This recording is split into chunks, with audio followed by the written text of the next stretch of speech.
Hi everyone, in front of me I've got a Huawei MatePad 12X and let me share with you how to allow unknown sources on this device. So let's start with opening the settings, and here in this left section we have to scroll and find security. Then scroll down and tap on more settings, and right here on this third section we've got the option install apps from external sources. So let's tap, and as you can see, this is the list of apps which are allowed or not allowed to install some content. Of course we can change it, just tap on the specific app and tap on the switcher. After getting back, you can see that the app is right now allowed to install something. Be aware that you're doing it on your own responsibility. Some third-party apps aren't verified by the developer, so you may put your data and actually whole device at risk. So remember about that and choose the apps wisely.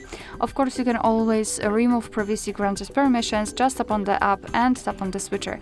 And after getting back, you can see that this app is not allowed to install anything. Alright, so that will be all. Thank you so much for watching. I hope that this video was helpful, and if it was, please hit the subscribe button and leave the thumbs up.